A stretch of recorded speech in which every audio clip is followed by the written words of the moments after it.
Ishaq Hossain sir আপনি একটু আসেন, আর সবাই নিচে থাকেন। বিসমিল্লাহির রহমানির রহিম।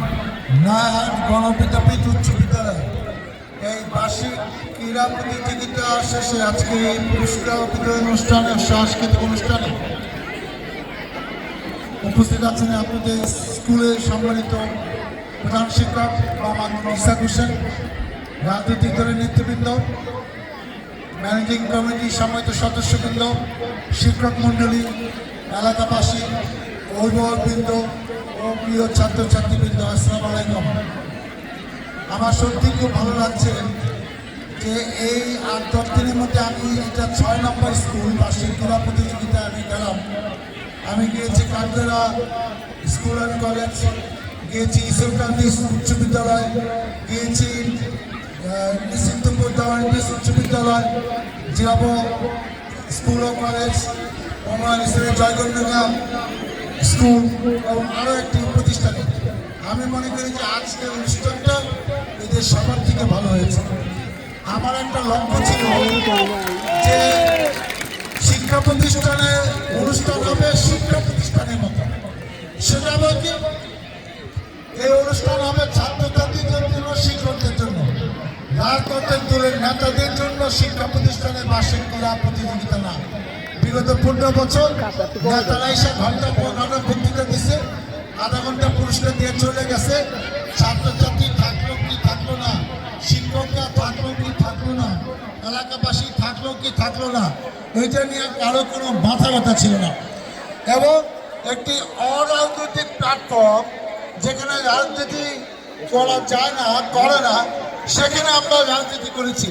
আমার পকেটের লোক, আমার আত্মীয় স্বজন, আমার ভাই ভাইদেরকে কমিটিতে রেখে কীভাবে প্রতিষ্ঠানটা ক্ষতি করা যায়, ধ্বংস করা যায়, এই কাজ বিগত 15-17 বছর হয়েছে। আমার ইচ্ছা ছিল এটা একটি অরাজনৈতিক প্রতিষ্ঠান, এখানে ছাত্রছাত্রী শিক্ষকরা এনজয় করবে, এরকম অনুষ্ঠান করতে হবে। এখানে অভিভাবকদের দাওয়াত দেওয়া হয়েছে, অনেক মহিলা অভিভাবককে দেখছি। এটা এলাকার স্কুল, সরকার থেকে টিচারদের বেতন দেওয়া হয়।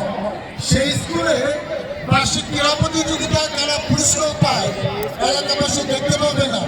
সেই স্কুলের সন্তানরা, ছাত্রছাত্রীরা কেমন নাচে গান গায়, সেটা তার অভিভাবক এলাকাবাসী দেখতে পাবে না।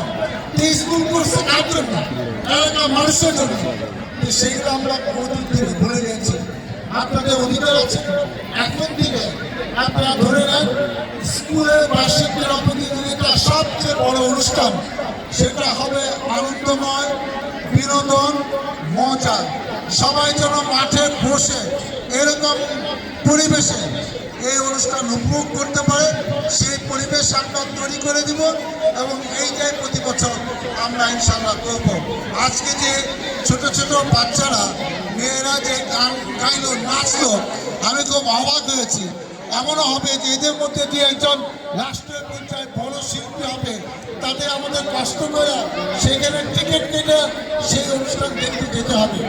প্রতিভা বিকাশে অনেক বড় জায়গা হলো এই বয়সটা, অথচ আমরা তাদেরকে এই নাচ গান করার সুযোগ দিতে পারি না। ইনশাল্লাহ আগামীতে আমরা চেষ্টা করব এই শিক্ষা প্রতিষ্ঠানের মতো যাতে সুন্দর পরিবেশে সুন্দরভাবে অনুষ্ঠান পরিচালিত হয়। এটা আমি সকলের সহযোগিতা প্রত্যাশা করি। এবং যে ধরনের অনুষ্ঠান বিগত আমি 96 সালে এই এলাকার সংসদ সদস্য ছিলাম, আপনাদের ভোটে 2001 সালে দ্বিতীয়বার 10 বছর ছিলাম, এরকম অনুষ্ঠান জীবন দশায় আমি কোথাও দেখি না। এই স্কুল হয়নি, তখনও হয়নি। কিন্তু আমরা এখন নতুন করে এই প্রতিষ্ঠানগুলোকে ঢেলে শুনবো। আপনাদের এই প্রিয় প্রধান শিক্ষক এলাকাবাসীর পক্ষ থেকে দাবি করেছে যে এইখানে ভবনটা যদি তারা 3 তলা করা যায়। আমি সুনির্দিষ্ট প্রতিশ্রুতি দিব না, কারণ আমি এখন এমপিও না, আমার দল ক্ষমতায় না।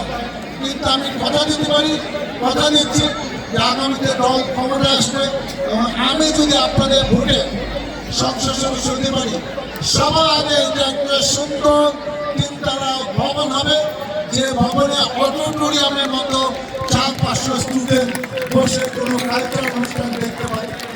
সবাইকে অনেক ধন্যবাদ এবং আমরা কষ্ট করে এরকম একটি সুন্দর দিনে সুন্দর অনুষ্ঠান উপভোগ করছেন।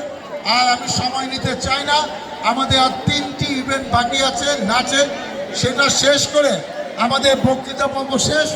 বাকি আমরা চেষ্টা করবো মাগরিব নামাজের আজানের আগে বাকি পুরস্কারগুলো আমরা ইনশাআল্লাহ দিয়ে দেব।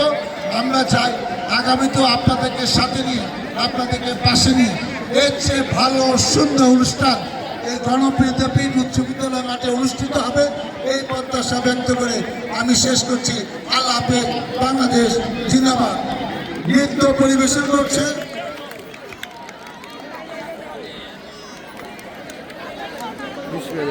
খারাপ পোস্ট দিও না, খারাপ নৃত্য পরিবেশন করছে রিফাত।